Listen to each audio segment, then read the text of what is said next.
বড়দেরকে প্রণাম আর ছোটদেরকে ভালোবাসা জানিয়ে আমি শিপ্রা মজুমদার আজকে আবার একটা নতুন রেসিপি নিয়ে তোমাদের কাছে চলে এসেছি। আশা করি রেসিপিটা তোমাদের ভীষণ ভালো লাগবে। তাহলে দেখতে শুরু করো এখন থেকে। আজকে আমি তোমাদেরকে কী দেখাতে চলেছি। দেখো বন্ধুরা, আমি এখানে গোটা চারেক পমফ্রেট মাছ নিয়েছি। মাছের সাইজটা বেশ ভালো। এবার এই 4টে মাছ আমি কত সহজে আমি কেটে পরিষ্কার করে নিই সেটাই তোমাদের কাছে শেয়ার করব। আর বাড়িতে কেটে নিলে কত ঝটপট করে কাটা হয়ে যায়। খুব সহজ পদ্ধতিতে তোমাদেরকে আমি কেটে দেখাবো।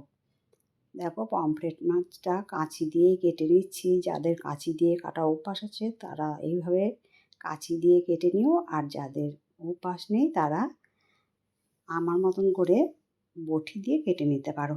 আমি ছুরি দিয়ে কাটছি, তোমরা বটি দিয়ে কেটে নিতে পারো। ঠিক সেম প্রসেস মুখের দিক দিয়ে আমি কাঁচিটাকে কেটে দিচ্ছি। প্রথমে এই পাখনার সাইডগুলো কেটে দিলাম, এই দুপাশে মানে পাখনাগুলো সব কেটে দিলাম। তারপরে আমি দেখো মুখের যে সাইডটা আছে ঠোঁটের ভেতর দিকে আমি কাঁচিটাকে চালিয়ে দিলাম। এইভাবে খুব সহজ পদ্ধতিতে পমফ্রেট মাছ বাড়িতেই কেটে পরিষ্কার করে নেওয়া হয়। দেখো কত সহজেই পেটটাকে ফাঁকা করে দিয়েছি। এবার পেটের ভেতরে যে নাড়িভুড়িগুলো থাকে সেইগুলোকে টেনে বার করে দিচ্ছি। দেখো, দুটো মাছ এইভাবে কেটে নিলাম। বাদ বাকি দুটো মাছও ঠিক এইরকম প্রসেসে কেটে নেবো। কত সহজে দেখো পেটের ভেতরে ময়লাগুলো পরিষ্কার হয়ে গেছে। আর আমি সব মাছগুলো প্রথমে ধুয়ে নিচ্ছি। 6টা মাছ ছিল, তার মধ্যে আমি 4টে মাছ রান্না করে তোমাদেরকে দেখাবো। তারপরে ছুরির সাহায্যে পিঠের মধ্যে এরকম করে কাট লাগিয়ে দিতে হবে। এইভাবে কাট লাগিয়ে দিলে মশলাগুলো খুব সুন্দর মাছের মধ্যে অ্যাবসর্ব করবে। লবণ হলুদ ভীষণ সুন্দরভাবে ভেতরে ঢুকে যাবে। এবার প্রত্যেকটা মাছকে আমি কেটে নিলাম। তাহলে তোমরা দেখতে পারলে বাড়িতে কত সহজ পদ্ধতিতে মাছটা আমি কেটে ধুয়ে পরিষ্কার করে নিলাম। তারপরে আমি এর মধ্যে পরিমাণ মতো লবণ আর পরিমাণ মতো হলুদ দিয়ে দিলাম। তারপরে লবণ আর হলুদটা দিয়ে ভালো করে মাছের গায়ে মাখিয়ে নিতে হবে। বেশ কিছুক্ষণ রেখে দেওয়ার পরে দেখো আমি কড়াইতে সর্ষের তেল চাপিয়ে দিয়েছি পর্যাপ্ত পরিমাণে। এবার প্রথমে আমি দুটো পমফ্রেট মাছ ছেড়ে দিলাম। আমি আজকে তোমাদেরকে পমফ্রেট মাছের ঝাল রান্না করে দেখাবো। তাই এখানে পরিমাণ মতো সর্ষের তেল নিয়ে নিচ্ছি। এবারে এক পিঠ ভাজা হয়ে যাওয়ার পরে আমি অপর পিঠ হালকা হাতে উল্টে নিচ্ছি। এইরকম পর্যায় পর্যন্ত আমি মাছগুলোকে ভেজে নেবো। এর থেকে বেশি ভাজলে কিন্তু পমফ্রেট মাছ একদম স্টিফ হয়ে যায়, তখন খেতে আর ভালো লাগে না। দেখো মাছগুলো আমার ভাজা হয়ে গেছে। এরপর আমি তেল ছেঁকে একটা পাত্রের মধ্যে তুলে রাখবো। ঠিক হোটেল রেস্টুরেন্ট টাইপের আজকে আমি মাছের ঝালটা রান্না করে তোমাদেরকে দেখাবো। এত টেস্টি হয় খেতে, খুব কম পরিমাণ মশলা দিয়ে এত সুন্দর পমফ্রেট মাছের ঝাল আমি কীভাবে রান্না করে দেখাই সেটাই তোমরা দেখতে থাকো। আর বন্ধুরা স্কিপ করো না, তাহলে কিন্তু তোমরা বুঝতে পারবে না আমি এর মধ্যে কী কী জিনিস দিয়ে আজকে পমফ্রেট মাছের ঝালটা রান্না করছি।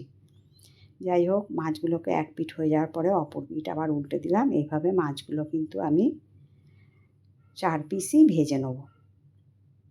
এবার দেখো একটা মিক্সিং জার নিয়ে নিয়েছি। মিক্সিং জারের মধ্যে দেখো এটা 1 টেবিল চামচ সর্ষে নিলাম আর 1.5 টেবিল চামচ পোস্ত নেব। দেখো 1.5 টেবিল চামচ পোস্ত নেওয়া হয়ে গেল। এরপরে কাঁচা পাকা 3টে লঙ্কা দিয়ে দিলাম। এটাকে মশলাটাকে খুব সুন্দর মিহি করে বেটে নেব। এবার দেখো কড়াইতে যে তেলটা বেঁচেছিল মাছ ভাজার পরে তার মধ্যে কালো জিরে ফোড়ন দিয়ে দিলাম। কালো জিরেটা যতক্ষণ না ভাজা হয় যাতে সুন্দর গন্ধ বেরোয় সেই পর্যন্ত অপেক্ষা করার পরে আমি বেটে রাখা সর্ষে পোস্ত কাঁচা লঙ্কাটা সম্পূর্ণটা দিয়ে দিলাম। খুব মিহি পেস্ট হয়ে গেছে। তোমরা ইচ্ছা করলে শিলনোড়াতেও বেটে নিতে পারো। এইভাবে আমি সমস্ত সর্ষে পোস্ত বাটাটা তেলের মধ্যে দিয়ে দিলাম। এরপর দিয়ে দিচ্ছি পরিমাণ মতো লবণ আর দিয়ে দেবো পরিমাণ মতো হলুদ। এখানে হাফ চামচের বেশি লবণ আছে আর হাফ চামচ হলুদ আছে, আর ঝাল লঙ্কার গুঁড়ো দিয়ে দিলাম 1 চামচ। এটা বেশ ঝাল ঝাল হলে পরে সর্ষে পোস্তর ঝালটা খেতে ভীষণ ভালো লাগে, আর গরম ভাতে তো দারুণ জমে যায়, কোনো কথাই হবে না। এরকমভাবে সর্ষে পোস্ত ঝাল পমফ্রেট মাছের রান্না করে নিলে বাড়ির প্রতিটা সদস্য কিন্তু বারবার তোমাদের কাছে খেতে চাইবে। এরপরে নিয়ে নিয়েছি মাঝারি সাইজের একটা টমেটোকে গ্রেট করে নিয়েছিলাম, সেটাকে দিয়ে দিলাম। দিয়ে বেশ ভালো মতন করে টমেটোর কাঁচা গন্ধ যাওয়া পর্যন্ত কষিয়ে নেব। দেখো বেশ তেলটা বেরিয়ে এসছে ওপর দিয়ে। বেশ কিছুক্ষণ এইভাবে রান্নাটা করে নিতে হবে। টমেটোর কাঁচা গন্ধটাও চলে গেছে, সর্ষে পোস্তটা ভালো মতন কষা হয়ে গেছে, তোমরা দেখেই বুঝতে পারছো। বন্ধুরা, আমি আজকে তোমাদেরকে যেভাবে পমফ্রেট মাছের সর্ষে পোস্তর ঝাল রান্না করে দেখাচ্ছি, তোমরা কে কীভাবে তৈরি করে সেটা আমাকে জানাবে। আর এরপর দিয়ে দিলাম উষ্ণ গরম জল। যে কোনো রেসিপিতে গরম জল দিয়ে রান্না করলে কিন্তু তার স্বাদটা দারুণ হয়, তাই সবসময় চেষ্টা করবে গরম জল বা উষ্ণ গরম জল দিয়ে রান্না করার জন্যে। এরপরে ঝোলটা যখন ফুটে উঠলো, তারপরে আমি দিয়ে দিলাম ভাজা পমফ্রেট মাছগুলো। পমফ্রেট মাছগুলো এইভাবে যখন কেটে নিয়েছিলাম, কেটে নেওয়ার কারণ হলো এই যে সর্ষে পোস্ত যে মশলাটা সেটা খুব সুন্দরভাবে মাছের মধ্যে ঢুকে যাবে। রান্নাটা যখন বেশ কিছুটা ফুটে গেল, তারপরে আমি দিয়ে দিলাম কাঁচা সর্ষের তেল। এখানে আমি 2 চামচের মতন কাঁচা সর্ষের তেল দিয়ে দিলাম। এইটা দিলে পরে সর্ষে পোস্ত ঝালের যে একটা ঝাঁঝ থাকে, সেই ঝাঁঝটা কিন্তু ভীষণ আসে, আর খেতে কিন্তু ভীষণ স্বাদ আসে। যাই হোক, রান্নাটা ঠিক এরকম পর্যায়ে হয়ে যাওয়ার পরে আমি এর মধ্যে ওপর থেকে ছড়িয়ে দিলাম ধনেপাতার কুচি। এবার ধনেপাতা কুচিটা দিয়ে একটুখানি নাড়িয়ে চাড়িয়ে নেব। বন্ধুরা, আশা করি আজকের রেসিপিটা তোমাদের ভালো লেগেছে। যদি ভালো লাগে লাইক, শেয়ার, কমেন্ট আর সাবস্ক্রাইব করে আমার চ্যানেলের পাশে থেকো। আর যদি কোনো নতুন বন্ধু এসে থাকো, অবশ্যই বেল বাটনটা অন করে দিও, তাহলে সমস্ত নোটিফিকেশান তোমাদের কাছে পৌঁছে যাবে। আর তোমাদের সুন্দর সুন্দর কমেন্টসের মাধ্যমে জানিও আজকের আমার পমফ্রেট মাছের ঝাল সর্ষে পোস্ত দিয়ে তোমাদের কেমন লাগলো। আর তোমরা আমার অনেক ভালোবাসা নিও।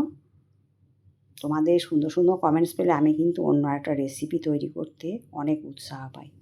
দেখো কত সুন্দর দেখতে হয়েছে, ওপর থেকে তেলটাও ভেসে বেরিয়ে এসছে, আর গরম ভাতে তো জাস্ট ফাটাফাটি লাগবে। যাই হোক, আজকে এই পর্যন্ত রাখলাম। অন্য কোনো দিন অন্য কোনো রেসিপিতে আবার তোমাদের সাথে দেখা হবে, কেমন? এই পর্যন্ত রাখলাম, টাটা।